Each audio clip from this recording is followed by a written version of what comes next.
East Haven's mayor has taken a vacation from the firestorm of fallout over his now infamous taco comment.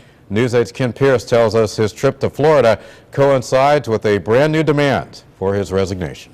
Thursday morning, an immigrants' rights group came to East Haven Town Hall to drop off a petition that called for Mayor Joe Maturo to resign over his insensitivity to immigration and racial profiling issues in town. But that's not what people are talking about today. They're talking about the fact that the mayor wasn't here to get it. Whose money is this? All we did was mention the mayor's name, and people started arguing in downtown East Haven. Republican Joe Maturo is not in Town Hall today, and Democrats say he left for a Florida vacation a couple days ago. You know, technically, if I was the mayor and all this stuff was happening, let's put it in that perspective, I would be staying closer to home. So should the mayor be on vacation right now? No, he should not. Why not? He should be here running the city. I think he should go. I think he should go and clear his head.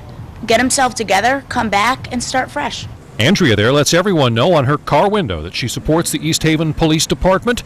Back in January, a grand jury indicted several police officers as the result of a federal investigation into racial profiling. The police chief retired, and when Mayor Maturo was asked what he would do to help the Latino community, he said, I might have tacos when I go home. Many called for Maturo to resign, and this past Saturday, protesters marched through the streets of East Haven. Should he have gone on vacation now?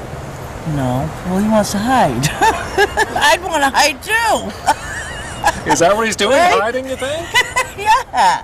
But really, I think it's crazy. Leave the guy alone. The head of the Democratic Town Committee thinks this is not the time for Maturo to be alone. He released a statement that reads, "We have the DOJ and the FBI investigation ongoing, and this is the beginning of budget time in this town, and he leaves this town to go on vacation." What does this say for his concern for East Haven at this time with its many problems? Then maybe vacation will do him good. Maybe it'll smarten him up. Maybe we won't hear any more taco comments. The New Haven Register reached Joe Maturo on the phone, and he told them he's got his laptop, he's got his phone, he's only about 3 hours away. He can run the town from where he is. On the scene in East Haven, I'm Kent Pierce, News 8.